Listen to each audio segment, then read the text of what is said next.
Hello and welcome to this workshop on the periodic table. My name is Matthew Woods. I'm the Assistant Director at Academic Support here at College of St. Rose. And this is just a little refresher for you on what the periodic table is, how it got to be here, and how do we use it. Now along with this, there's a student copy available for you to download so you can take notes and follow along with what we're doing here. But there are a couple things missing. One missing is this video that I'm about to play for you, just to show, a nice little intro to what the periodic table is. Okay, so this is a song called The Elements. It was written by a man named Tom Lehrer, excuse me, who was a satirist back in the 1950s. And this is just every known element at the time set to a Gilbert and Sullivan theme. So, sit back and listen and enjoy.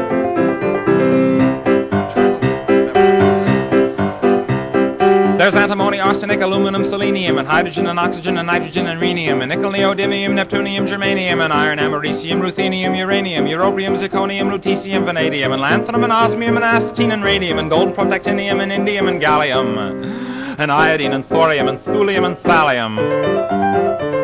There's yttrium, ytterbium, actinium, rubidium, and boron, gadolinium, niobium, iridium, and strontium, and silicon, and silver, and samarium, and bismuth, bromine, lithium, beryllium, and barium.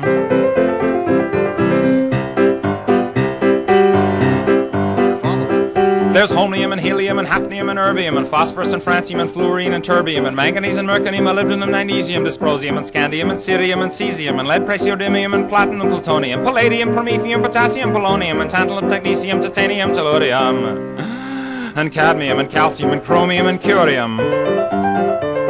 There's sulfur, californium, and fermium, berkelium, and also mendelevium, einsteinium, nobelium, and argon, krypton, neon, radon, xenon, zinc, and rhodium, and chlorine, carbon, cobalt, copper, tungsten, tin, and sodium. These are the only ones of which the news has come to Harvard, and there may be many others, but they haven't been discovered. All right, so there were 102 elements known at that time, all the way up to nobelium. But we needed a way to organize the elements in a way that made sense, showed patterns, and was usable for future generations. So that's where this periodic table came from. So this is just a brief history. Prior to Mendeleev, prior to the one that we know today, there were a lot of attempts at categorizing and organizing the known elements. And just like with the atomic model, each step had some value, but none had the right idea. So each attempt failed for different reasons. Some couldn't distinguish between elements and molecules. You'll find some very, very, very old ones that had water listed as an element, that had carbon dioxide, that had carbon monoxide. And we know today that they're made up of elements, but they themselves aren't elements. So that's why some of those don't work. There were some that included forms of energy, heat, light, sound, things that you get sometimes in a chemical reaction, but themselves being forms of energy aren't matter, so therefore they're not elements. And none could explain why things kind of fit where they do. There were a few decent attempts that tried to base it on mass, but when there were trends that didn't work that way, well, they couldn't explain why. So that's what we're going with today. And now we have Dmitri Mendeleev. In 1869, he created his first periodic table. He recognized that elements can be grouped based on similar properties, both physical and chemical. Physical properties, remember, are ones that you measure. So boiling point, melting point, density, whether it's a metal or non-metal. It's an observable property without changing what the element is. So I don't need to react it with anything to get it to boil. I just need to heat it. I don't need to react with anything to see if it's a metal. I just make some observations. Chemical properties, remember, are ones that involve a reaction and a change. So how it reacts with Cl is the big one. Ratios with different elements were constant. So everything in group 1, when it reacted with chlorine, was XCl. So like LiCl, lithium chloride. Sodium chloride was NaCl. Potassium chloride was KCl, so on and so forth. Everything in group 2 was XCl2, so BeCl2, MgCl2, CaCl2, and so on and so forth. So that's what we're talking about here. So why did Dimitri's work? Well, he only classified elements. He didn't bother classifying molecules, energy, any of that extra stuff. And he said that elements in the same group react the same way. And that's what we were talking about before with this part right here. And there are trends displayed via periods, rows, and rows run horizontal, and groups run vertical. He was able to predict unknown elements. See germanium right here, GE? When Dmitry Mendeleev first created his periodic table, this didn't exist, or it wasn't discovered, I should say. What he was able to do, though, was say, okay, silicon's got that for a mass, tin has got that for a mass, so germanium should be somewhere in the middle, and it should be somewhere in the middle of gallium and arsenic, and its melting point should be this. And he was almost right on the money with each of the properties. So it's just amazing how in 1869 he could have predicted that. And he allowed for exceptions in the trend of mass. See, for instance, here, well, it's hard to see with the words covering it, but tellurium has a mass of about 127 point something. Iodine has a mass of 126 point something. So it used to be they were all based solely on mass. Mass has to go up as you go across. What Mendeleev said was, it mostly will, but if it doesn't, and it fits better that it doesn't, then it doesn't. I know that sounds weird, but basically he said iodine fits better here because it reacts more like bromine and chlorine than it does selenium and sulfur. Tellurium fits here because it acts like selenium and sulfur. And all their other trends kind of fit where they're placed here. So it was actually, believe it or not, revolutionary because he was bucking a trend that he created. How does the periodic table work? Elements are arranged based on increasing atomic number. Now, atomic number wasn't discovered in the time of Mendeleev. It actually wasn't known until about the 1910s when a guy named Henry Moseley discovered it. But when he discovered it, he found that exactly as the periodic table was arranged by Mendeleev was perfect. And there are some, like I said, mass generally increases across the table with some exceptions. Copper to zinc, tellurium to iodine. Atomic number indicates the number of protons in an element. And this is key. This is one of the key things you need to learn about chemistry. Protons identify the element. Every atom that has 6 protons is carbon, regardless of the neutrons and electrons. A different number of neutrons, remember, is called an isotope, and a different number of electrons is an ion. But it's still carbon if it has 6 protons. Add a proton, you become nitrogen. Remove one, you become boron. Protons identify the element.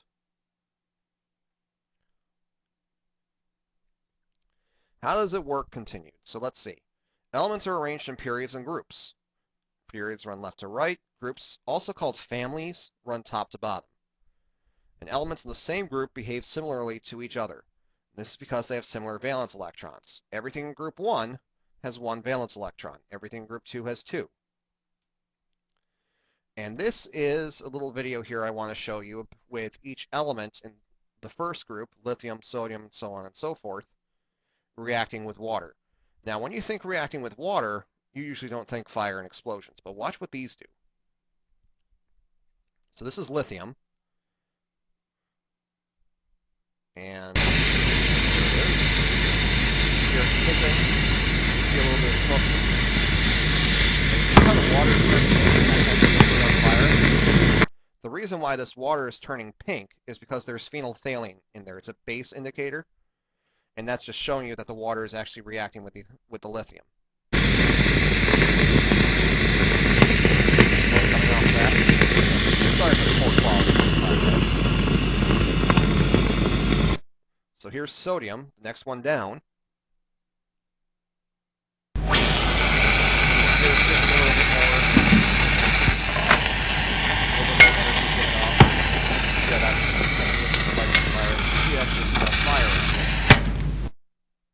Here's potassium.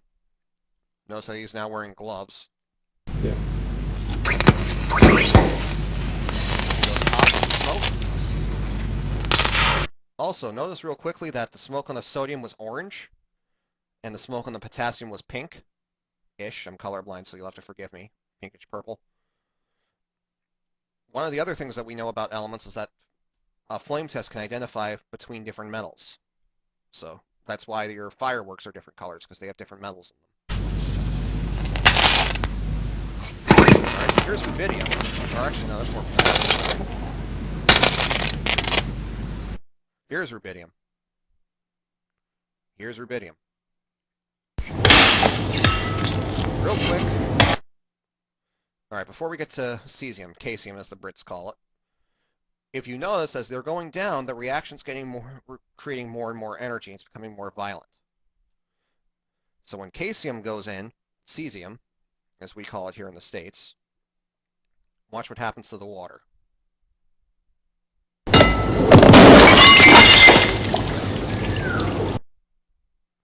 That's right, it blows up that entire glass jar pretty much. Just shows you how much energy is released. But they reacted the same way. If you were to analyze the water, you'd see a metal hydroxide compound. So like lithium hydroxide, sodium hydroxide, potassium hydroxide, after the reaction was completed. Now these are just a set of important groups that you should know. Group 1's the alkali metals. Alkali metals don't include hydrogen. All right, hydrogen reacts like them, but it is a nonmetal. Each one there has one valence electron. Group 2 is the alkaline earth, 2 valence electrons, that's beryllium, magnesium, on down. Group 17 is the halogens. They have 7 valence electrons. And it's important to know with the halogens that it's the only group in the periodic table where you have one element at least of each of the 3 states of matter. Fluorine and chlorine are both gases. Bromine's a liquid. Iodine and astatine are both solids. Group 18 is the noble gases. That's this one right here. 8 valence electrons with one exception, and these do not tend to react. You can get a little bit of reaction out of krypton and xenon and radon just because they're so big, but for the most part they're not going to react under normal conditions. Helium is the only one in that group that doesn't have 8 valence electrons because it doesn't have that many. It's got 2. All right. Then groups 3 through 11 are the transition metals. So that's these right here. Group 12 is not transition metals. They're just metals. Lanthanide and actinide series are these 2 rows down here, and they're moved just to save some space. If they were right here where they're supposed to be, the periodic table would take up more than a page. And especially the actinide series here are mostly of the radioactive elements. Everything from 84 up is naturally radioactive. Other ways to categorize. We've got metals, nonmetals, and metalloids. Metals are on the left side of the periodic table. So that's over here. And nonmetals are on the right side of the periodic table, right here. And of course, again, the exception is hydrogen. Hydrogen is still a nonmetal even though it's over here. Metalloids are on the dividing line. Remember, most periodic tables have a little bold line that goes down like this. Kind of tracing it out here. Boron, silicon, germanium, arsenic, antimony, tellurium, and astatine, are all, PowerPoint's weird sometimes, are all metalloids. Atomic radius. Here's the trend in atomic radius. So as you can see, as it goes across, as you go down in a group, radius increases. So here's group 1. You can see it increasing. Here's group 2. You can see that increasing. And in a period, it's going to decrease. So here's lithium, here's beryllium, boron, carbon, and so on and so forth in period 2. Here's period 3. You can see the one over here is always much bigger than the one over here. Here's the trend for electronegativity. Now, let me go back first. Atomic radius, remember, is just the size of an atom. That's pretty easy to figure out. Electronegativity is how strongly an atom holds onto its electrons in a bond. In a group, that's going to decrease. Here's lithium, francium. It's hard to see for that one. This one's easier to see. Here's group 17. See how fluorine's all the way up here and acetine's down here? You can see how it goes down as you go down a group. In a period, it's going to increase. So here's lithium, here's fluorine. Huge increase. Remember, nonmetals like electrons, they're going to want to hold on to them more in a bond. All right, the next trend we're going to talk about is ionization energy. And that is how much energy it takes to remove an electron. And what you'll notice is that it's pretty much the same trend as the electronegativity, except for this one we can extend to the noble gases, because the noble gases we can still remove an electron, but they're much more likely not to react, so we don't worry about their electronegativity. All right, and that is the periodic table in a nutshell. Thank you. If you have any questions, feel free to email me. My email address is on the website here. Just in the subject heading, put the name of the workshop so I know what you're asking me about. Have a good day.